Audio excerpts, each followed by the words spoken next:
Hello. Hello. आवाज येतोय ना? येतोय. ओके, स्टार्ट करू आपण. महाराष्ट्र वादक केसरी परिवारातर्फे तुमच्या सर्वांचं स्वागत. तू थोडक्यात तुझी माहिती देऊ शकशील का? मी नाव सांगतो माझं, भार्गव बोरकर, राहणार तळेगाव दाभाडे मावळ तालुका आणि शिवगर्जना ढोल ताशा पथक पुणे.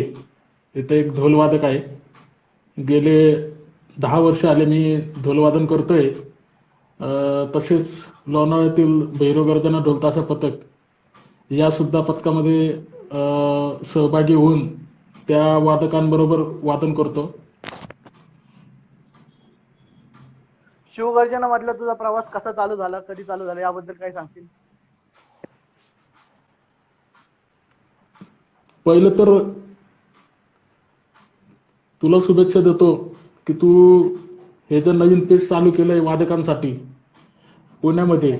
अनेक पेज आहेत, भरपूर पेज आहेत पुण्यामध्ये, पण तू एक प्रकारे आपल्या मुलांसाठी किंवा आपल्या जवळच्या यांच्यासाठी तू हे जे पेज चालू केलंय त्याच्यासाठी तुला शुभेच्छा आणि तुझं अभिनंदन. धन्यवाद धन्यवाद.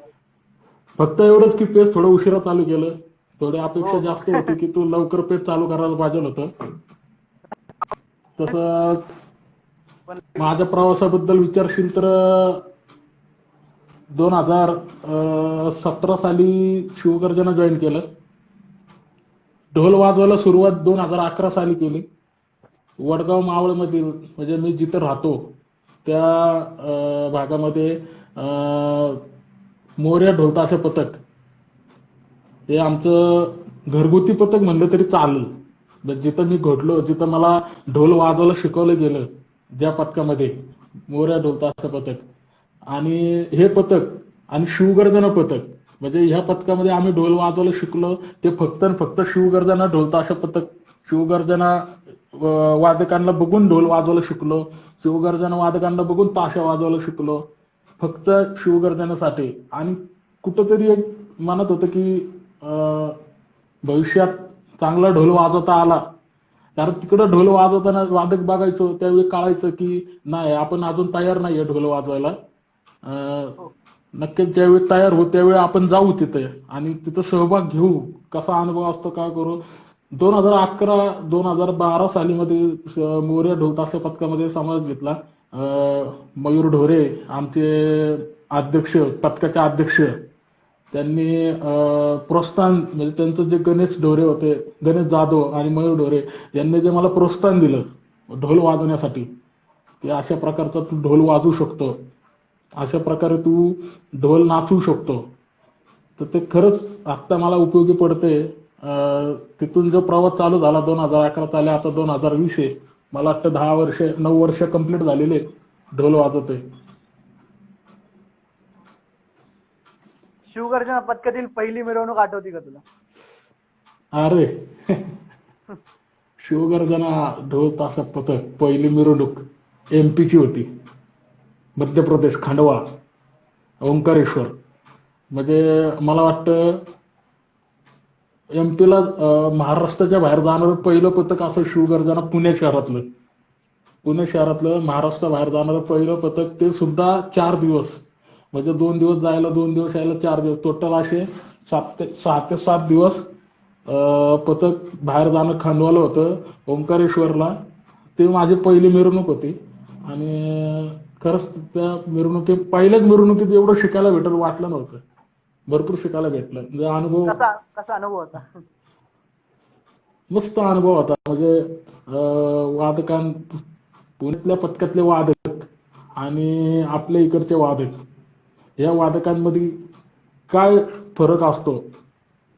म्हणजे पुण्यातल्या पथकांचे वादक म्हणले तर 24 तास त्यांच्या डोक्यात तेच असतं फक्त, काय वाजवायचं, कसं वाजवायचं, कसं करायचं, काय करायचं. दुसऱ्या गप्पा टप्पा, जीवाला जीव देणारे वादक मित्र म्हणतो. वादक हा वादक असला तरी तो वादक मिळून एक जिगरी मित्र बनतात. ते कसे बांधतात ते पुण्यामध्ये शिकायला भेटतं आणि ते तुम्हाला फक्त पथकामध्ये शिकायला भेटतं आणि ते शिवगर्जनामध्येच भेटणार तुम्हाला. तुझा सराव ते मिरवणूक प्रवास कसा असतो, काय सांगशील ते प्रवास, मिरवणुकीचा प्रवास? सराव म्हणजे सराव सांगायचं म्हणलं तर मी राहिला तळेगाव दाभाडेला आहे. सराव पुण्यामध्ये व्हायचा. पुण्यामध्ये कृष्ण सुंदर गार्डनला पहिलं वर्ष होतं. कृष्ण सुंदर गार्डनला ज्याला वादकाची पंढरी समजलं जातं, कृष्ण सुंदर गार्डन डीपी रोड, त्या ठिकाणी सराव व्हायचा. तळेगाव ते पुणे 40 किलोमीटरचं अंतर आहे. रोज इथून टू व्हीलरवर तिकडे जायचं वादनासाठी. फक्त एकच असायचं डोक्यामध्ये की वादन करायचं आपल्याला आणि बस वादन करायचं. म्हणजे दुसरं काय नव्हतं डोक्यामध्ये की तिकडं जायचं मग असं करायचं तसं करायचं इकडं फिरायचं. तर फक्त वादनासाठी जायचं.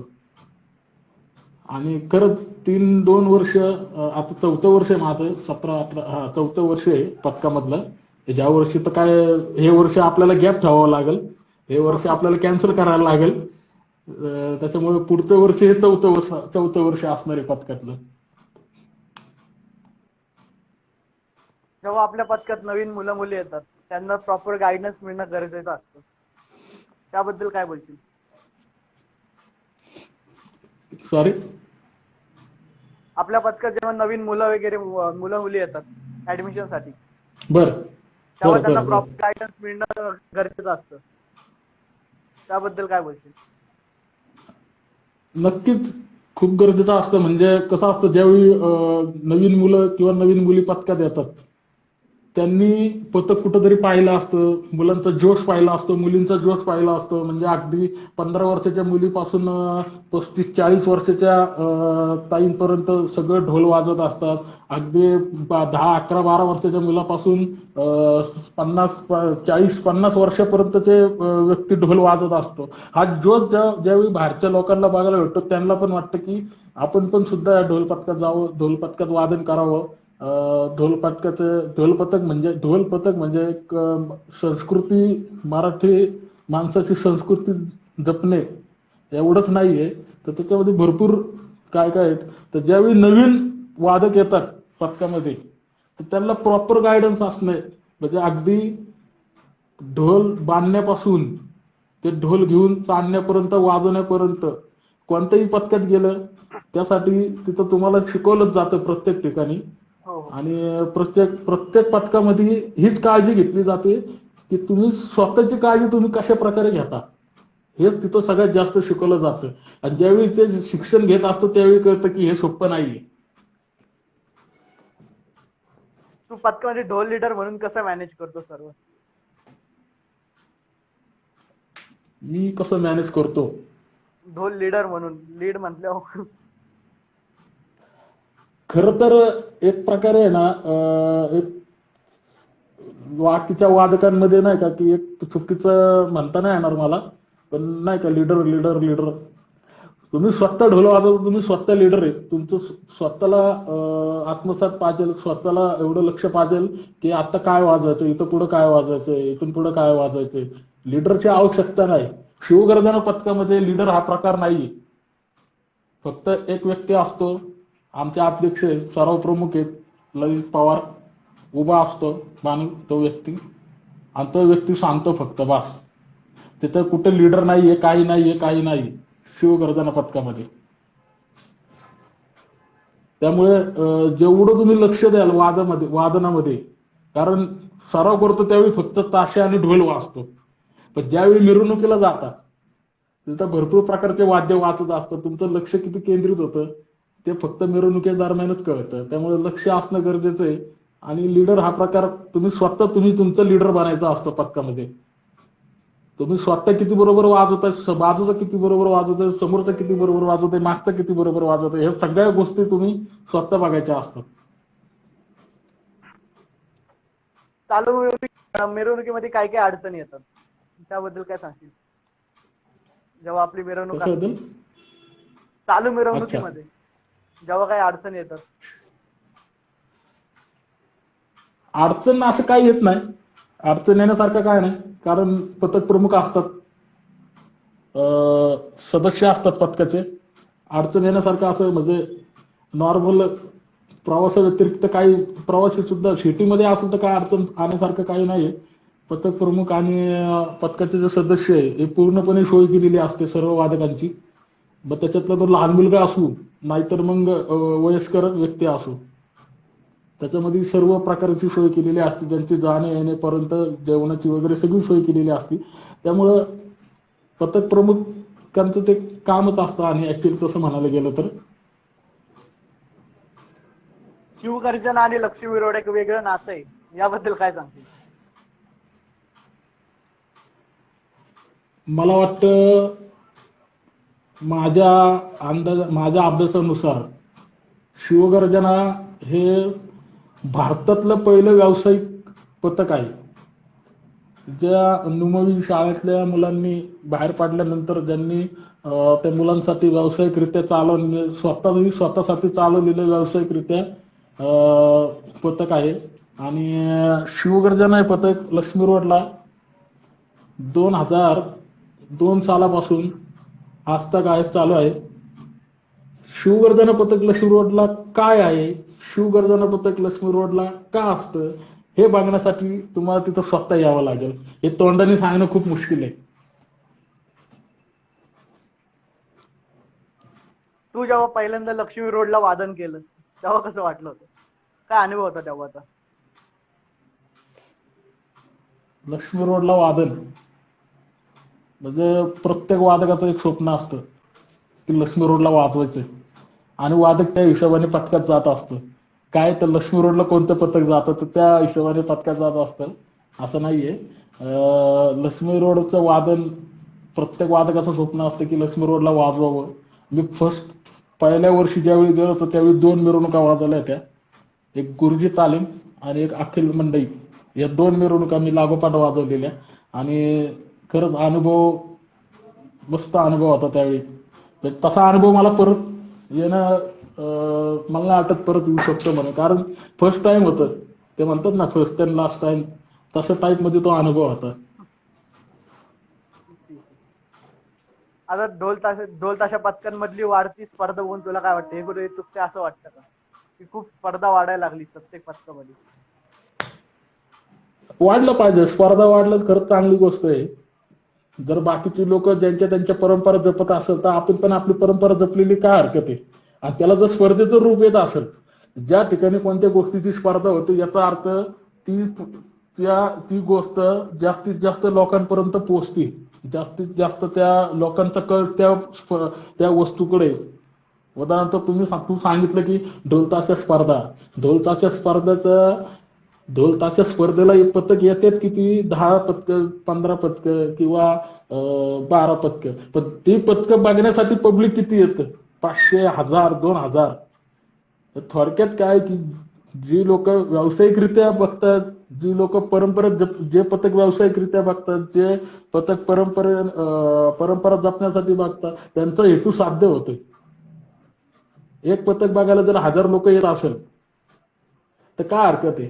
आपण आपली परंपरा नाही जपायची तर कोणी जपायची? स्पर्धा व्हायलाच पाहिजे. एक चांगला वादक स्पर्धा ही होण्यासाठी झालीच पाहिजे. आणि हो हो एक चांगला वादक होण्यासाठी एक आधी चांगला व्यक्ती होणं गरजेचं असतं. त्यामध्ये पथकाचे किती महत्व असतं? पथक किती महत्वाचं मुळात चांगला वादक ही संकल्पना चुकीची आहे. वादक फक्त वादकच असतो. तो वाईट असो किंवा चांगला असो हा काही प्रकार नसतो. वादक हा वादकच असतो, त्याला वादक म्हणूनच ओळखलं जातं. आणि दुसरं सांगायला म्हणलं तर पथकाची जबाबदारी किती असते. सगळ्यात महत्वाचं, पथकात गेल्यावर तुमच्या जीवनामध्ये जे बदल घडले जातात, म्हणजे जबाबदारी, शिस्त, जे शाळेत असताना फक्त शिस्त लागायची हो. ते आजपर्यंत कोणी पाळले नाही. मी तरी पाळले नाही कधी शिस्त शाळेत असताना. पण मला वाटतं की जबाबदारी, शिस्त, वागणं, ह्या ज्या गोष्टी आहेत याचे पथकामध्ये गेल्यावरच याच्यामध्ये तुमच्यामध्ये बदल होतो. आणि तुम्ही जर पथकामध्ये किती म्हणजे फक्त ढोल वाजायचं म्हणून जात असाल तर तुमच्या जीवनात काय बदल होणार नाही. तर तुम्ही जर पूर्णपणे स्वतःला झोकून तुम्ही पथकामध्ये जात असाल, पूर्णपणे स्वतःला झोकून ढोल वाजवा, ताशा वाजवा, ध्वज नाचवा, काही तुम्ही करत असाल ना तर नक्कीच तुमच्या जीवनामध्ये फरक जाणवतो आणि त्याच्यामध्ये पथकाचं 90% पथक त्याला कारणीभूत असतं तुमच्या जीवनामध्ये बदल घडण्यासाठी. हो, नक्कीच नक्कीच. तुझी वादन शैली आता सगळेच फॉलो करतात. ज्या पद्धतीने तो ढोल नाचवतोस, ढोल फिरवतोस, त्याबद्दल काय सांगशील? भिंगरी वादक म्हणून पण तुला वादक, काही काही जण ओळखतात. भिंगरे वादक आमच्या पथकाचे सर्व प्रमुख आहेत, पथक प्रमुख आहेत. ललित पवार, ललित सर म्हणतो आम्ही त्यांना. त्यांनी नाव पाडलं भिंगरे वादक म्हणून. ऍक्च्युली कसं आहे, ज्यावेळी मी ढोल वाजवतो तर मला कोणत्याही गोष्टीचं भान राहत नाही. म्हणजे मी पूर्णपणे त्या याच्यामध्ये झोकून देतो. म्हणजे माझ्या शेजारी बारीक मुलगा आहे का माझ्या शेजारी मुलगी आहे किंवा मोठी मुलगी आहे किंवा तिला ढोल लागेल किंवा काय, मी अशा गोष्टी बघत नसतो. त्यावेळी मी फक्त आणि फक्त ढोल वाजवत असतो. एवढ्या एवढ्या याच्यामध्ये मी झोकून देत असतो त्या ढोलामध्ये. आणि हा, ती माझी शैली आहे. ढोलतो मी, ते नॅचरल आहे. म्हणजे त्याच कुठून शिकलो, कसं शिकलो हे नाही सांगू शकत मी. ते आपोआप झालेलं आहे. म्हणजे त्याला काय, ते असं म्हणतात ना की ते एक प्रकारे अंगात देवी शक्ती आली तुमच्या. ढोल वाजायला लागली की ती देवी शक्ती येत राहते आमच्या अंगात. मी पण आमच्या तुझ्याबरोबर आमच्या एकदम पथक आम आमच्या बोल बोल. पथकामध्ये आमच्या पथकामध्ये फक्त मीच नाही तर मुली पण अशा आहेत की ते ढोल नाचवतात आणि उत्तमरित्या नाचवतात. म्हणजे मला नाही वाटत की अख्ख्या पुण्यामध्ये जेवढी पथकं आहेत, साधारण 200-250 पथकं असतील, पण त्या पथकामध्ये अशा प्रकारचा ढोल नाचवणाऱ्या मुली मी आजपर्यंत पाहिल्या नाहीत. म्हणजे मी 9 वर्ष ढोल वाजवतोय, पण मी आजपर्यंत अशा ढोल नाचवणाऱ्या मुली पाहिल्या नाही. उदाहरणार्थ नाव घ्यायचं म्हणलं तर स्नेहल लोणकर, जुने वादक आहेत, ज्यांना आम्ही सिनियर वादक म्हणतो. ते पण उत्तमरित्या ढोल नाचवतात. त्यांना बघून बाकीच्या मुलींना जोश येतो, ते सुद्धा ढोल नाचवायचा प्रयत्न करतात. आणि त्याच्यानंतर दर्शनी म्हणून आहे, ती सुद्धा उत्तम प्रकारे ढोल नाचवती. असंच नाही की फक्त मीच नाचवतो किंवा मुलंच नाचवतात, मुली सुद्धा आमच्यामध्ये ढोल नाचवतात. आणि फक्त ढोल नाचवणाऱ्या मुली हे फक्त तुला शिवगर्जनामध्ये बघायला भेटेल, बाकी तुला कुठं बघायला नाही भेटणार. नक्कीच एकदा बघायला सुद्धा येईल. ढोल वादन करताना स्वतःची किती काळजी घ्यावी, त्याबद्दल काय वाटतं? भरपूर भरपूर भरपूर भरपूर भरपूर. तुमची काळजी घेण्यासाठी पथक प्रमुख, पथकाचे सदस्य त्या ठिकाणी उपस्थित असतात. कोणत्याही वादकाला कसल्याही प्रकारची कमी जाणून न देण्याचं काम हे पथक प्रमुखाचं असतं. आणि पथक प्रमुख ते उत्तमरित्या पार पडत असतात. आणि त्याचबरोबर सगळ्याच पथक प्रमुखांनी बघायचं अशातला भाग नाही. पथक प्रमुख एक असतो, सदस्य 4-5 असतात, पण पथकामध्ये वादक 100, 150, 200 असतात. सगळ्यांकडे लक्ष देणं शक्य नसतं त्या टायमाला. तर त्यावेळी आपण स्वतःची काळजी घेणं खूप गरजेचं असतं. ढोल आपण ढोल वाजवत असेल तर ढोल वाजवताना काय काळजी घ्यावी, ताशा वाजवत असेल तर ताशा वाजवताना काय काळजी घ्यावी, ध्वज तुम्ही नाचवत असाल तर ध्वज नाचवताना काय काळजी घ्यावी, हे सर्व पथकामध्ये हळूहळू शिकवलं जातं. कशा प्रकारे तुम्ही काळजी घ्यायची, कशा प्रकारे हे करायचं, सर्व शिकवलं जातं त्याच्यामध्ये. आपल्या पथकामध्ये पथकाबरोबर किती वादविवाद झाले तरी आपण पथकाशी एकनिष्ठ राहायला पाहिजे, याबद्दल तू काय म्हणशील? की खूप जागा असं होतं की काही काही लोक पथकात काही वादविवाद झाले की या पथकातून दुसऱ्या पथकात जाणे, याबद्दल काय बोलशील? पथकातले वादविवाद मुळात ही संकल्पनाच मला पटलेली नाही. तुम्ही वादक आहात, ज्यावेळी एका पथकामध्ये तुम्ही वाजवायला जाता तुम्ही वादक आहात. तिथं तुम्ही मी मोठा, मी बारीक, मी जुना वादक आहे, मी खूप पथकाच्या आधीपासून आहे, तुम्ही फक्त वादक आहात त्या पथकामध्ये. हेच जर प्रत्येक वादकाने आपल्या मनामध्ये रुजलं, आपल्या डोक्यामध्ये मनामध्ये जर असा विचार केला की मी फक्त वादक आहे आणि मी फक्त वादकानुसारच वागणार, तर वादविवाद हे पथकामध्ये होणारच नाही, सगळ्यात महत्वाचं. आणि दुसरी गोष्ट, पथकातले वादविवाद होतात, मग तिथून तिथून ग्रुप, पथकामध्ये आजकाल ग्रुप पडतात, ग्रुप पडून सगळे वेगवेगळे होतात. आणि हा, तर त्याच्यामुळं एक वादक गेलं तर त्याच्याबरोबर 50 वादक जातात निघून. असे दुसरं जाऊन हे करतात. तर आमच्या पथकाचे अध्यक्ष विजू भाऊ त्यांनी एक वाक्य खूप छान म्हणलेले आहे त्याच्यासाठी, ढिल्या घरी सुखी राहा.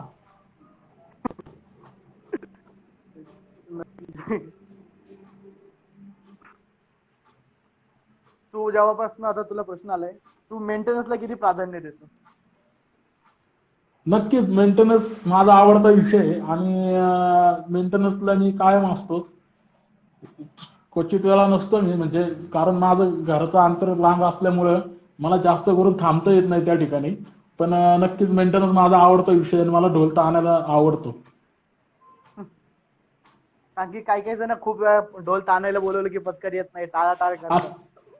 बरोबर आहे, बरोबर आहे. कारण की मी म्हणतो ढोल वाजवणं जेवढं सोपं आहे ना, त्याच्या 100 पटीने जास्त अवघड मेंटेनन्स करणे. मेंटेनन्स ज्यावेळी तुम्ही 2-3 तास ढोल वाजवला, ज्यावेळी तुमचा हात दुखत ना, फक्त एक ढोल ताणताना तेवढा हात दुखतो.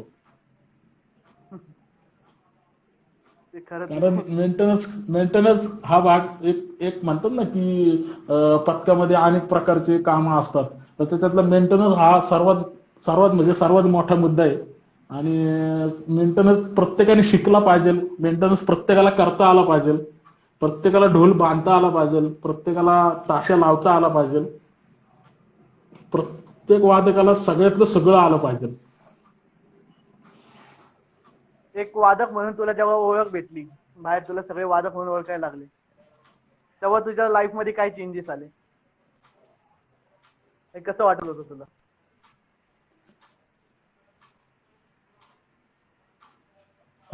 मागाशीच मी सांगितलं की पथकात गेले की जीवनामध्ये काय बदल होता, तू मला प्रश्न केलेला. त्याच्यामध्ये मी तुला म्हणलं की वागणं, जबाबदारी आणि शिस्त या गोष्टी लागतात. ज्यावेळी तू म्हणल्यानुसार लोक ओळखतात वादकाच्या, तर लोक तुम्हाला ओळखतात काय म्हणून ओळखतात की मी शिवगर्जना पथकातला वादक म्हणून तुम्हाला ओळखतात. तुम्हाला पर्सनली नावाने ओळखत असतील, पण ज्यावेळी लोक तुम्हाला ओळखतात की शिवगर्जना पथकातला वादक किंवा भैरव गर्जना पथकातला वादक, असं ज्यावेळी लोक ओळखतात, तर तिथं तुमच्या अंगावर भरपूर जबाबदारी येते. तिथं तुमचं वागणं, तुमची शिस्त आणि तुमचा जबाबदारपणा किती हे कळतं की पथकामध्ये तुम्ही कशा प्रकारे राहता. आणि बाहेर गेले की ते जबाबदारपणा अजून वाढला जातो. पुण्यात वादन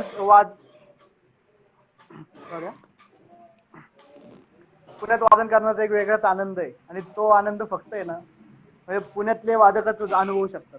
आणि वादन म्हटलं की शिवगर्जना, याबद्दल काय सांगशील? मला वाटतं माझ्यासाठी वादन हे सगळीकडे वादन असतं. ते तुम्ही कुठेही वाजवा. तुम्ही जर वादन करायला जात असाल तर तुम्ही कुठेही वाजवा. त्याच्यासाठी असं हे नाही की मला फक्त लक्ष्मी रोडलाच वाजवलं पाहिजे, मला या ठिकाणीच वाजवलं पाहिजे, किंवा मला या मंडळालाच वाजवायला भेटलं पाहिजे. वादनाचा आनंद हा वादन करून घ्यायचा असतो. तो एका ठराविक ठिकाणी जाऊन वादन करून घ्यायचा नसतो. पण पुण्यात वाजवणं एक सर्वांची इच्छा असते की आपण पुण्यातली एक मिरवणूक वाजवावी. नक्कीच नक्कीच नक्कीच मी सांगितलं ना की पुण्यामध्ये वाजवणं म्हणजे सगळ्यांचं स्वप्न असतं. आणि एक तरी मिरवणूक लक्ष्मी रोडला वाजवावी हे प्रत्येक वादकाचं स्वप्न असतं. तर तो वादक जुना सिनियर असो किंवा ज्युनियर असो. मिरवणुकीतली तुझी एखादी आठवण,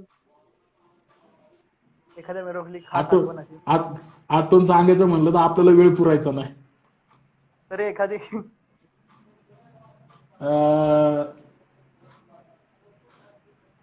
शिवगर्जना ढोल ताशा पथकामध्ये ज्यावेळी वादन करत असतो, लक्ष्मी रोडला पब्लिक थांबलेली असते आणि शिवगर्जना ढोल ताशा पथकाची वाट बघत असते हो. की केव्हा शिवगर्जना पथक येतं आणि कधी आम्ही त्यांचं वादन बघतो आणि त्यांच्या बरोबर आम्ही पब्लिक पथकाबरोबर चालत असते. माझ्या आयुष्यात मी पहिल्यांदा बघितले की पब्लिक ही पथकाबरोबर चाललेली आहे. नॉर्मली पब्लिक ही गणपती बघत जात असतात, पण मी माझ्या आयुष्यात पहिल्यांदा बघितले की पब्लिक ही पथकाबरोबर चालली, काय तर फक्त पथकाचं वादन बघण्यासाठी. आणि पहिलं दुसरं वर्ष होतं, मंडईला वादन करत होतो. लक्ष्मी रोडला प्रचंड गर्दी असते, हो. सांगायला काय हरकत नाही. आणि 27चा ढोल बांधला होता. मी 27चा बांधतो, फर्स्ट टाइम 27चा ढोल बांधलेला. 27चा ढोल जड असल्यामुळं लवकर चालता येत नव्हतं. आणि त्या 27चा ढोल घेऊन पब्लिक पूर्णपणे अंगावर आली होती. धक्काबुक्कीमध्ये पब्लिक पूर्णपणे अंगावर आली होती. पूर्णपणे टोल जाऊन खाली पडायच्या तयारीतच होतो. पण पथकातल्या सर्व वादकांनी त्यावेळी सावरलं. पूर्ण पब्लिक मागे ढकलली. स्वतः अध्यक्ष तिथं, आमच्या पथकाचे अध्यक्ष तिथं उभे होते पब्लिक हे करण्यासाठी. म्हणजे आपण म्हणतो की अध्यक्षाचं काय काम आहे, अध्यक्षाचं काम नसतं, अध्यक्ष जे करील ते काम असतं. तुला सर्वात आवडलेली कुठली मिरवणूक आहे? सगळ्यात आवडतीची मंडई, मंडई. बस. अखिल मंडई गणपती, शारदा गजानन. तुझ्या पथकामध्ये खूप मित्र असतील, जेव्हा तू सगळ्यांबरोबर वाजवतो त्यांच्याबरोबर तुला कोणता खास टेका असा वाजवायला आवडतो? कोणता हात वाजवायला आवडतो? खास खास असं काय नाही, जो समोर असेल त्याच्याबरोबर मी वाजवतो, असं काय नाही. पण असं कोणता बीट जास्त वाजवायला आवडतो? 3 ठोका झाला, कल्लोळ झाला. 3 ठोका कल्लोळ आणि 3 ठोका, 3 ठोका जास्त करून. ढोल वादकांसाठी थापीचं महत्व किती त्याबद्दल? कारण की खूप जण थापी वाजवत नाही ढोल वाजवताना. हॅलो, आवाज येतोय? हो हो, आवाज येतोय? हा, हा येतो. नक्कीच ढोल नक्कीच. वादकांसाठी थापीचं महत्व, बरोबर. थापीचं महत्व हे सगळ्यात जास्त. ज्यावेळी तुम्ही, कसं असतं, थापी आपण हाताने वाजवतो, त्यामुळे थापीचा आवाज हा कमी येत असतो. आणि इकडे आपण टिपरूने वाजवत असतो, याचा बेस जास्त असतो, त्याच्यामुळे याचा आवाज जास्त येत असतो. पण एखाद्या वादकाला जर वादक म्हणून ज्यावेळी वादन शिकवलं जातं, ज्यावेळी हात शिकवले जातात, तर त्याच्यावर जास्तीत जास्त भर थापी वाजवण्यासाठी असतो. कारण ज्यावेळी तुम्ही जर थापी कोण वाजवत असेल तरच तुम्हाला तो ताल वाजवता येतो. अन्यथा तुम्ही फक्त पोपट म्हणतो ना, पाठ केलेला पोपट, तशातला वादक असतो. म्हणजे तो पोपट वादक असतो तो. त्याने फक्त टिपरो हलवायचं, बाकी काय नाही. पण थापीवर सगळ्यात जास्त भर दिला जातो. आणि थापीमुळे तुम्हाला ताल कळला जातो, थापीमुळे तुम्हाला तासाचे ताल कळले जातात, तासाचा लय कळला जातो. आणि थापी ज्यावेळी वाजवता त्यावेळी ताशा वाजवणारा हा सुद्धा आपल्या थापीकडे लक्ष देऊन असतो, त्याला सुद्धा ती लय कळली जाते. जेव्हा आपण ढोल उचलतो, ढोल नाचवतो, तेव्हा ठोका आणि थापी कशी मॅनेज करावी? आणखी खूप जणांचं ढोल नाचवताना मिस होतं. कधी मी थापी मिस होती, तर कधी एखादा बीट मिस होतो. त्याबद्दल काय?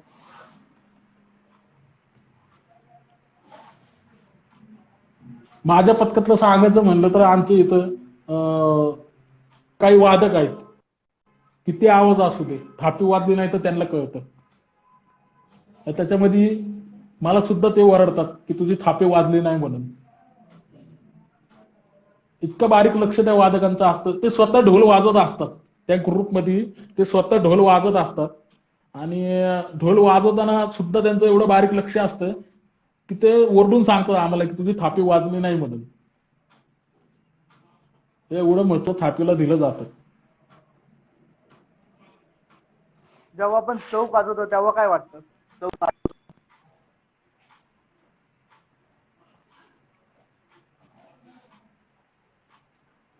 हॅलो, आवाज येत नाही तुझा.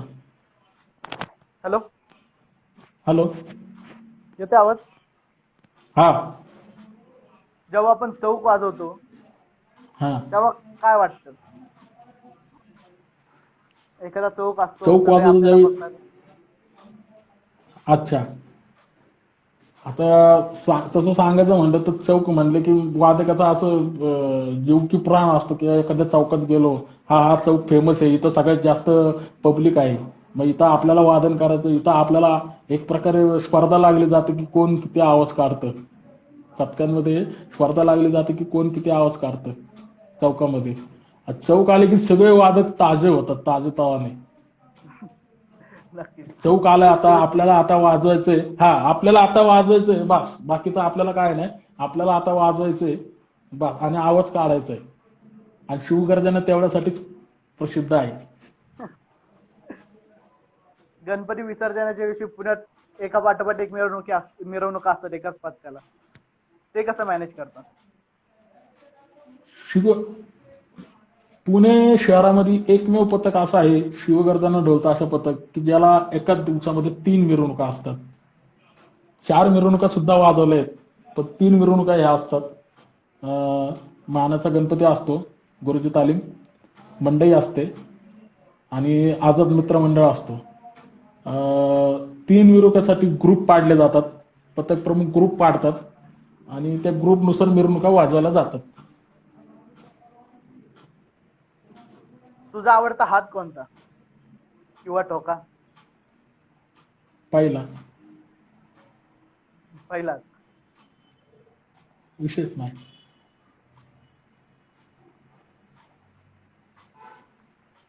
एक सगळ्यात आठवणीतलं वादन कोणतं आहे जे तू कधीच विसरणार नाही?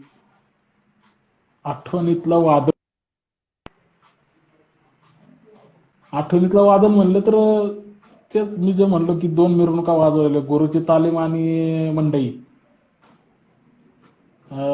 गुरुजी तालीमला ऍक्च्युली माझा ग्रुप गुरुजी तालीमला होता. गुरुजी तालीमला ढोल घेऊन मी गुरुजी तालीमला गेलो होतो वाजवायला. आणि अल्का टॉकीजच्या विजय टॉकीज, अल्का टॉकीजच्या थोडं अलीकडे गुरुजी तालीम पोहोचला होता आणि त्या टायमाला कळालं की आझाद सॉरी, गुरुजी तालीम आणि आझाद मंडईच म्हणते आझाद. आम्हाला कळालं की आझाद निघालाय, तर त्यासाठी गुरुजी संपत आला होता. पण असे काही वादक रिटर्न पाठवत होते की तुम्ही आझादला चला म्हणून, नाही का. तर कारण आझाद आम्हाला कळलं होतं की उशीर आहे, म्हणून जे वादक बसून होते कार्यालयामध्ये ते वादक सुद्धा गुरुजीला बघण्यासाठी आले होते. त्यावेळी आम्हाला सांगितलेलं की तुम्ही ढोल सोडा, डोक्यावर घ्या आणि रिटर्न हायत्या रोडने परत चला आझादला. अख्खा लक्ष्मी रोड काहीतरी मला वाटतं 2 ते 3 किलोमीटरचा रोड आहे. तर रिटर्न आम्ही गेलो होतो. प्रथमेश यादवने तुला प्रश्न विचारलाय, भैरव गर्जनाबद्दल काय मत आहे तुझं? अरे भैरव गर्जनाबद्दल सांगायचं म्हणलं तर सर्व मित्र आहेत भैरव गर्जनामध्ये. सगळे वादक आहेत. सगळ्यात महत्वाचं वादक आहेत सगळे, मित्र म्हणण्यापेक्षा. कारण जिथं वादक येतो तो माझा मित्र असतो. तो ताशा वाजू, ढोल नाचू किंवा तो ढोल वादक असो. आणि भैरव गर्जनेत बरोबर साधारण 4 वर्ष झाले त्यांच्या बरोबर आहे मी. उत्तम वादन करतात पथक, मी सुद्धा वाजवतो त्यांच्यामध्ये. प्रत्येक वेळी वादन, ताशाचं वादन, ढोलाचं वादन. जर मला वाटतं की ताशा ज्यावेळी ग्रुपने वाजतो, ज्यावेळी ग्रुपने वाजतो ना, तर फक्त 2 पथकाचे मला ताशा आवडायला ऐकायला आवडतं. ते म्हणजे एक शिवगर्जनाचं, दुसरं भैरव गर्जनाचं. तल्लीन होऊन जातो मी पूर्णपणे ताशा ऐकण्यामध्ये. या 2 पथकाचे ताशे ज्यावेळी सर्व ताशे एकत्र वाजतात ना, ज्यावेळी शिवगर्जनेचे ताशे पूर्ण एकत्र वाजतात त्यावेळी एक मजाच वेगळी असते ऐकण्याची. आणि एक भैरव गर्जनेचे ताशे वाजतात त्यावेळी एक मजा वेगळी असते ऐकण्याची. 2 मिनिटं जरा दादा, लाईट गेली. हा, ओके. 1 मिनिटं थांब.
हॅलो, यस बोल. सॉरी जरा लाईटीचा प्रॉब्लेम झालेला, लाईट गेलेली. Okay okay okay. तू भैरव गर्जनेवर वादन सगळ्यात आवडतं वादन कोणतं तुझं भैरव गर्जने बरोबर? असा लांबचा पल्ला वगैरे. हैदराबाद. जे म्हणतात ना की आयुष्यात न विसरणारे काही क्षण असतात. भैरव गर्जनवर हैदराबादला गेलो होतो. मस्त अनुभव होता, एकदम कडक वादन झालेलं त्यावेळी, जबरदस्त वादन झालेलं. आणि मला वाटतं पुण्यातून ढोल ताशा पथक गेले हे हैदराबाद मध्ये फेमस झाले.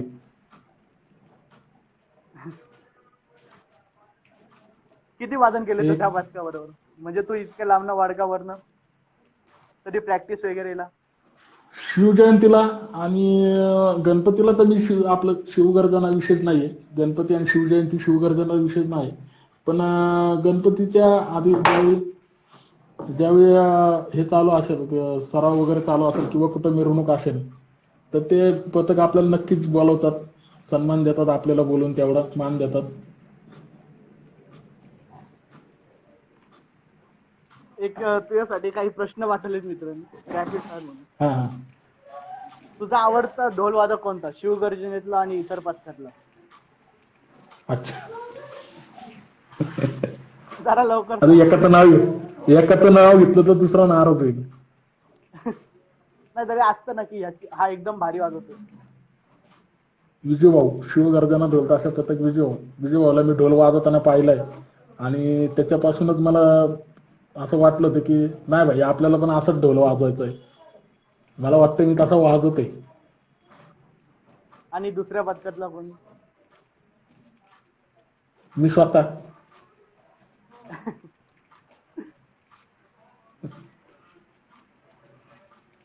तुला एक दोन आवडता ताशावादक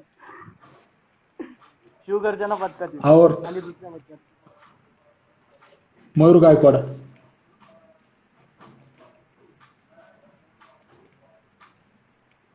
भैरव गर्जनेमध्ये तुला आवडती चाल कोणती? भैरव गर्जनेची कोणता ठोका आवडतो भैरव गर्जनेमध्ये? भरपूर चालू आहे त्यांचे, कसं सांगायचं मी आता.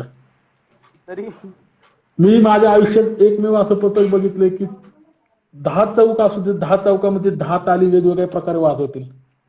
एकमेव पथक आहे, मी असं पथक कुठंच पाहिलं नाही. तुझा आवडता ध्वजधारी? ध्वजधारी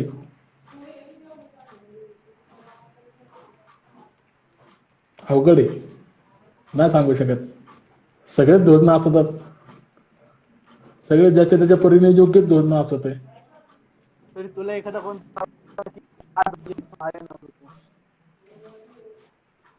आवाज येत नाही.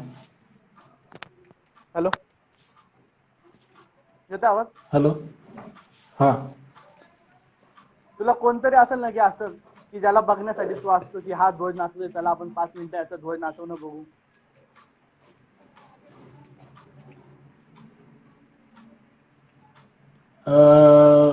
तसं सांगायचं म्हणलं तर आमच्या पथकामध्ये दर्शनी म्हणून आहे. आणि दर्शनीचा ध्वज ऍक्च्युली ती ढोल वादक आहे. ध्वज पण नाचवते ती, पण ती ज्यावेळी ध्वज नाचवते, ध्वजाची जी हाईट आणि ज्यावेळी ती ध्वज नाचवते, खरंच बघण्यासारखं आहे की ही मुलगी अशा प्रकारे ध्वज नाचू शकते म्हणून. आवडतं पथक कोणतं तुझं शिवगर्जना सोडून? शिवगर्जना सोडून नाही मी शक्यतो एवढे पाहिले ध्वज नाचवणारे. लक्ष्मी रोडला भरपूर पाहिलेत, पण त्यांची मला नावं माहित नाही जास्त करून. आवडता पथक?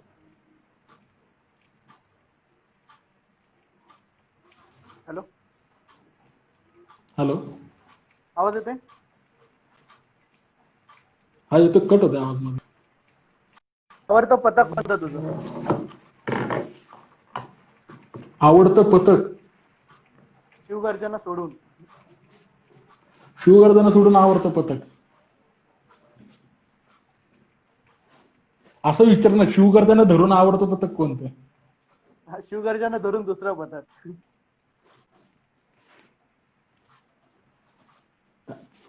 शिवगर्जनाचा काय विषयच नाही.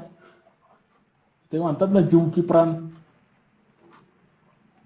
आणि दुसरं पथक म्हणलं तर भैरव गर्जना. वादन आवडतं मला त्यांचं.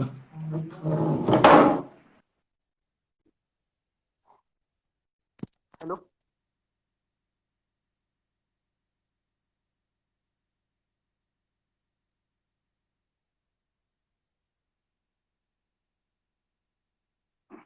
हॅलो. हॅलो.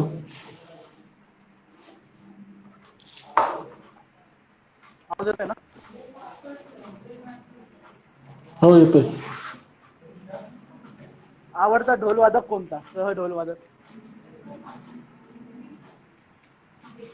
सांगितलं ना विजू भाऊ. कारण विजू भाऊला ज्यावेळी मी ढोल वाजवताना पाहिलं होतं ना, मला नाही वाटत की त्यावेळेस ज्यावेळी मी त्याला विजू भाऊला पाहिलं होतं ढोल वाजवताना, साधारण मी सांगतो 2007 किंवा 8ची गोष्ट असेल. म्हणजे मी त्यावेळी 10वीला होतो आणि आम्ही आमच्या इथले मुलं मिळून सगळे गणपती बघण्यासाठी गेलो होतो.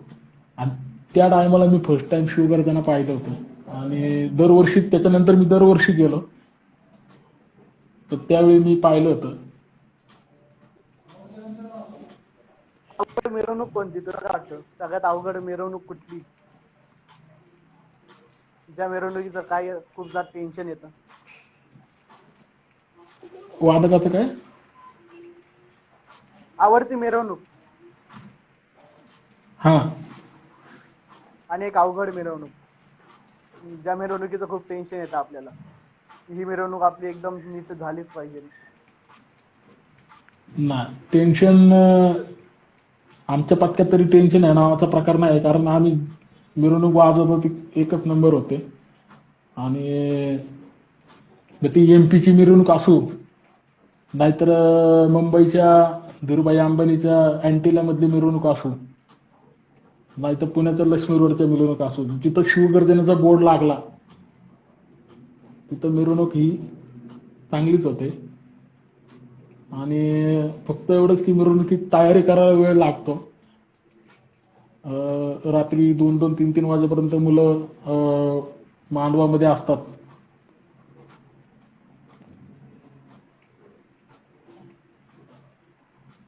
एक शेवटचा प्रश्न. आवडता रस्ता कोणता? लक्ष्मी रोड की टिळक रोड? लक्ष्मी रोड. काय सांगशील त्या रोड बद्दल? का आवडतो तुला? लक्ष्मी रोड ते अलका टॉकीज 2 या 3 किलोमीटरचं अंतर आहे. पण 2 किलोमीटरला साधारण पथक आमचं साधारण 6 ते 7 तास ढोल वाजवत 7-8 तास मिरवणूक चालते. मंडईची मिरवणूक 6 ते 7 तास चालते. आझादची मिरवणूक सुद्धा तेवढीच चालते 7 ते 8 तास. आणि लक्ष्मी रोड असा एकमेव रोड आहे की जिथून चालू होतो अलका टॉकीज पर्यंत 3 किलोमीटर आहे. नॉर्मल तुम्ही चालत चालत गेलं तर तुम्हाला दम लागतो, परत येण्याची इच्छा होत नाही. पण लक्ष्मी रोड जिथं ढोल बांधला आणि जेव्हा अलका टॉकीज पर्यंत येऊन ढोल सोडला त्यावेळीच ना माणूस वादक दमतो. आधीमध्ये वादक कुठंच दमत नाही. ही त्या रोडची खासियत आहे. ढोल सोडले की त्याला कळतं की आपण खूप दमलोय, आपण खूप मोठा पल्ला पार केलेला आहे. भैरव गर्जनात पथकातील तुझा आवडता ताशावादक? माझा आवडता ताशावादक रिजवान. रिजवान.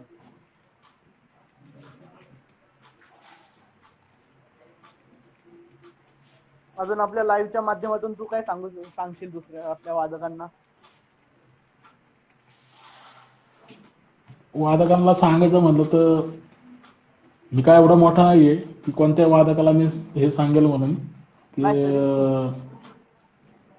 पण नक्कीच सांगेल वादन करा, वादनाचा आनंद घ्या. आणि आपल्या वादन कला हे आपणच जपली पाहिजे. ढोल ताशा जे म्हणतो पारंपरिक वाद्य आहे हे आपण जपणं हे आपलं काम आहे. आणि ते आपण जपलं पाहिजे. माझ्या तरी जोपर्यंत माझं शरीर साथ देते तोपर्यंत मी ढोल वाजवत राहणार आहे. त्याला कोणताही आपद म्हणजे साधारण 2 वर्ष मी तळेगावातून पुण्याला टू व्हीलरवर जायचो. ऊन वारा पाऊस त्यावेळी काही बघत नव्हतो, काय तर फक्त वादन करायचंय. एक आवड होती मनाला की वादन करायचंय. मीच नाही, माझा मित्र आहे मयूर गायकवाड म्हणून लोणावळ्याचा, ते आता शिवगर्जनेचे ताशे प्रमुख आहेत.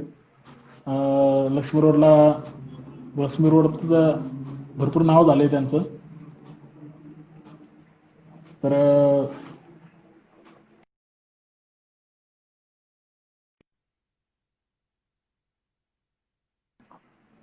हॅलो हॅलो, तुझा आवाज हॅलो, कट होतोय. हा येतोय का आवाज? हो हो बोल. आवाज येतोय का? हो हो येतोय येतोय. हा.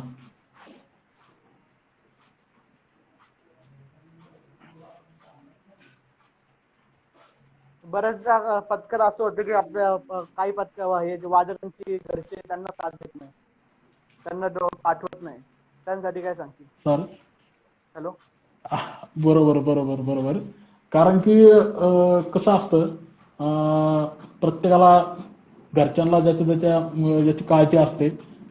ढोल कमरेला एवढा वजनाचा ढोल बांधायचा, तो वाजत न्यायचा, गर्दी असते. सगळ्यात महत्वाचं म्हणजे जिथं पथक जातं तिथं गर्दी भरपूर असते. लहान लहान मुले सुद्धा असतात आमच्या पथकामध्ये, लहान मुले सुद्धा ढोल वाजवतात आणि मोठ्या मुलांना तोड देतात ढोल वाजवून. अशा प्रकारची मुलं सुद्धा आहेत आमच्या पथकामध्ये. आणि त्यांचे पालक त्यांच्या बरोबर सुद्धा असतात. आणि आमचे पथक प्रमुख आहेत, हे प्रत्येक वादकाची एवढी काळजी घेतात की त्याच्या घरच्यांना काळजी करायची गरज वाटत नाही. म्हणजे ज्यावेळी पालक येतात वादकांना सोडतात की बाबा असं असं आम्ही, बस डायरेक्ट घ्यायलाच येतात किंवा तो वादक स्वतःहून घरी जातो. घरच्यांना काळजी वाटत नाही. आणि काही काही खरंच सोडत नाही, बरोबर येते. त्यांना समजून देण्याचं काम आपलं आहे. ज्यावेळी तुम्ही एखादी आवड तुम्ही तुमच्या मनामध्ये हे करता की मला हे शिकायचंय, मला ही कला जपायची आहे किंवा मला ही कला अवगत करायची, त्याला तुम्हाला प्रत्येक गोष्टीला सामोरं जायची तयारी ठेवायची असते. आपलं काम आहे स्वतःचं की आपण आपल्या पालकांना कशा प्रकारे आपण समजून सांगू शकतो. नाही, कारण की हा प्रश्न माझ्याच साईडने होता, कारण की मला पण 2 वर्ष घरचे सोडत नव्हते, म्हणूनच विचारला आपलं होता. नाही नाही, आपलं स्वतःचं काम आहे ते. पथक प्रमुख आहेच. पथक प्रमुख हे तुमच्या घरच्यांना समजून सांगण्यासाठी आहेत. पथकातले सदस्य असतात, पथकामधली मुलं असतात, ते सुद्धा समजून सांगू शकतात. तुमची कला तुमच्या घरच्यांना किती आवडते, तुम्ही वादन तुमचं किती आवडतं घरच्यांना. मी आता 9 वर्ष आले वाजवतोय, पण माझ्या घरच्यांनी एकदा पण माझं वादन बघितलं नाही वाजवताना, फक्त व्हिडिओ बघितलेत. मध्य प्रदेशच्या मिरवणुकीचा अनुभव सांग. मयूर गायकवाड त्यातला अनुभव काय तुझा मध्य प्रदेशची मिरवणूक? जबरदस्त जबरदस्त जबरदस्त अनुभव आहे. खरंच अनुभव अनुभव नाही म्हणता येणार त्याला, आठवण म्हणू शकतो आपण. राहिल्या त्या आठवणी म्हणतात ना, राहिल्या आठवणी, गेले ते दिवस, राहिल्या त्या आठवणी, आठवण म्हणू शकतो आपण. त्याचं कारण असं आहे की एक तर ओंकारेश्वर 12 ज्योतिर्लिंगापैकी एक असतं. श्रावणी सोमवार असतो शेवटचा त्यांचा. त्याच्यानंतर फक्त एकच पथक असतं पूर्ण ओंकारेश्वरच्या अख्ख्या रोडला, फक्त आणि फक्त शिवगर्जना पथक असतं. आणि तिथल्या न्यूजपेपर मध्ये, तिथल्या टेलिव्हिजनला, तिथल्या बातम्यांना आपलं पथकाचं, आमच्या पथकाचे पेपर, जाहिरात, व्हिडिओज याच्या न्यूज दिल्या जातात की आम्ही पथक वादन करतो वगैरे. आणि आमचं वादन ऐकून तिथं हजारो श्रद्धाळू असतात, फक्त आमचं वादन ऐकून तिथं नाचण्यासाठी, आनंद घेण्यासाठी तिथं येत असतात दरवर्षी. तुला मी उत्कृष्ट ढोल. खंडवामध्ये मिरवणूक असते. बोल बोल. खंडवामध्ये मिरवणूक असते आमची. खंडवा झाले की एक ओंकारेश्वरला मिरवणूक असते. आणि ओंकारेश्वर जाण्याचा सगळ्यात मोठा फायदा म्हणजे आम्हाला डायरेक्ट दर्शन भेटतं, लाईनीमध्ये उभं राहायची गरज नाही. तुला मी मागाशी प्रश्न हा विचारलेला सगळ्यात जास्त उत्कृष्ट- फायदा आहे. हो हो नक्की. तुला मी मध्ये प्रश्न विचारलेला उत्कृष्ट ताशा वादक, त्यावर तुला प्रथमेश यादवची कमेंट दिसते. उत्कृष्ट ताशेवादक मयूर गायकवाड. ताशा प्रथमेश यादव ऐकायला पण आवडतो त्याचा, ताशा वाजवताना बघायला सुद्धा आवडतं मला. मयूर गायकवाड विषयी तू काय सांगशील? मयूर गायकवाड त्याच्या जे वादनाविषयी. म्हणतात ना, ती लहानपण कीर्ती महान, हे जी म्हण आहे ती त्याला लागू पडते. मूर्ती लहान आहे पण कीर्ती भरपूर महान आहे. ताशा वादन ऐकलं असेल कदाचित तू. हो नक्कीच. भैरव पथकामध्ये सुद्धा ताशा वाजवत होतो. माझी आणि त्याची ओळख 2013 मध्ये झालेली. तिथून आम्ही एकत्रच आहे आणि भविष्यात पण एकत्रच राहू. शिवगर्जनेमध्ये सुद्धा आम्ही एकत्रच आलेले आहे. आणि खरंच मला वाटतं की अजून तरी ताशा वाजवणारे भरपूर आहेत. पण ताशावर वाजून पब्लिकला नाचवणारे हे भरपूर कमी, हे कमी आहे. हातावर मोजणं इतकेच आहे. त्याच्यामध्ये मयूर गायकवाड मोडला जातो. प्रथमेश मी तरी यादव लक्ष्मी रोडला, प्रथमेश यादव त्याची कमेंट दिसत असेल तुला, मी पिन करून ठेवली. हा प्रथमेश जेव्हा तू रिझॉन पण भाऊचं नाव घेतलं तेव्हा. प्रथमेश पण खूप चांगला ताशावादक आहे. प्रथमेश आणि ज्यावेळी मयूर गायकवाड आणि रिजवान हे तिघ जण ज्यावेळी ताशा वाजवायला उभे राहतात, ताशा ऐकायचा तर फक्त तिघांचा ऐकायचा, नाहीतर तुम्ही ताशा फक्त बघायचं काम करा.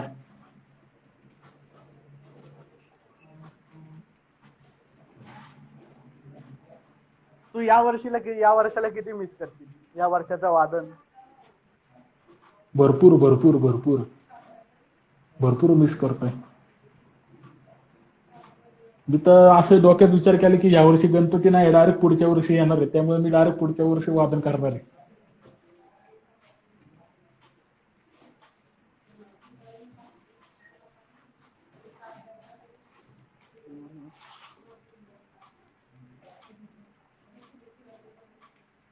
तुला प्रश्न दिसतोय? हो दिसतात ना. त्यामुळे तुला विचारलं. गर्जना पथकामध्ये महिला वादक मुलांसारखेच वादन करतात, त्यांच्याच बरोबरीने वादन करतात, त्या बाबतीत काय सांगतील तू? मला कधी कधी आश्चर्य वाटतं की नाही का, की एखादी मुलगी एवढ्या मुलांना ढोल वाजवताना कशी काय तोड देऊ शकते. एवढा जोश येतो कुठून मुलींमध्ये. हे साधारण बघायचं झालं तर मुलीच्या वाजवण्यात ताकदीमध्ये आणि मुलाच्या ताकदीमध्ये भरपूर फरक असतो. पण आमच्या पथकामध्ये अशा काही मुली आहेत की ढोल वाजवायला लागले की मुलांना लाज वाटते. काय ढोल वाजवतात हे. खूप जण असे म्हणतात की ढोल वाजवण्यात टाइमपास करायला जातो किंवा काय. नाही असं नाहीये. आता थोडक्यात सांगायचं म्हणलं की मग सांगितल्यानुसार स्नेहल लोणकर आहेत, प्रिया म्हणून आहे, म्हणजे नावं घेण्यासारखं भरपूर आहे. पण वाजवण्याचं मुलींचं तर शिवगर्जना पथकामध्ये मुलींचं ढोल वाजवणं बघितलं की एक प्रकारचा जोश अंगामध्ये निर्माण होतो. जर मुली असून म्हणजे आजच्या काळामध्ये मुलं मुली हा भेदभाव नाहीये. पण जर मुलगी जर अशी वाजू शकते तर आपण का नाही वाजवू शकत. तू कधी ढोल सोडून दुसरं वाद्य ट्राय केले का वाजवायला? कधी ताशा वाजवतो मी. कधी मिरवणुकीमध्ये? मिरवणुकीत नाही, मिरवणुकीत ढोल, फक्त ढोल. कधी टोल वगैरे किंवा ढोल नाचवलाय कधी ट्राय? टोल वाजवलाय, ढोल नाही नाचवलाय, टोल वाजवलाय. आणि ढोल तर काही विषयच नाही. ढोल एकदा बांधले की शेवटपर्यंत सोडत नाही.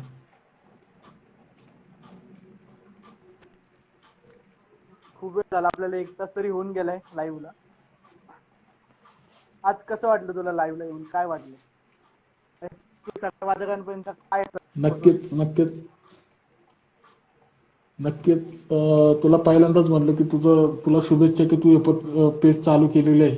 आणि असं पेज मला वाटतं की या अशा प्रकारचे भरपूर पेज चालू आहेत. प्रत्येक वादकाला येऊन त्यांनी प्रत्येक आपले अनुभव आहेत हे शेअर केले माझ्या सगळ्यांबरोबर. प्रत्येकाचे अनुभव ऐकून ऐकून एक प्रकारे मी तर म्हणतो की चळवळ जी म्हणतो वादकांची एक चळवळ ह्या वर्षी तयार झालेली आहे. या चळवळीमध्ये तू सहभाग घेतलाय, तू वादकांना बोलवतोय की तुमचे अनुभव सांगा.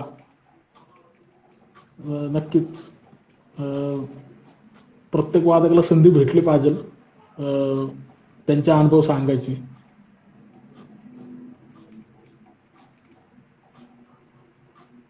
धन्यवाद, तू माझ्याबरोबर लाईव्हला जॉईन झालास आज आणि तुझे इतके अनुभव सांगितले. तुझ्याकडून खूप काही शिकण्यासारखं नक्कीच होतं. नक्कीच खूप काही शिकलो तुझ्याकडनं, नक्कीच खूप माहिती नक्कीच मिळाली. नक्कीच. मी पण तुला धन्यवाद म्हणतो की तू मला संधी दिली की तुझ्या पेजवर तू मला लाईव्ह बोलवलं, या लोकांपर्यंत माझे अनुभव मांडण्याची संधी दिली. आणि सगळ्यांना तू एक प्रकारे प्रोत्साहित, जे नवीन वादक आहेत त्यांना प्रोत्साहन देण्याचं काम वेगवेगळ्या सोशल मीडियाद्वारे केलं जातं. आणि आजकाल सोशल मीडियाचा जास्त बोलबाला आहे. त्याच्यात तू सहभाग घेतलाय, तू मला संधी दिली की तू तुझे अनुभव सांगून नक्कीच एखादा वादक जरी पथकात आला माझे अनुभव ऐकून, ते तरी म्हणतात ना खूप. फळ भेटल्यासारखं होईल. हो हो, नक्कीच. पुन्हा आपण कधी ना कधी लाईव्ह घेऊच तुझी. घेऊ घेऊ घेऊ नक्कीच. तोपर्यंत धन्यवाद. धन्यवाद धन्यवाद. Bye bye.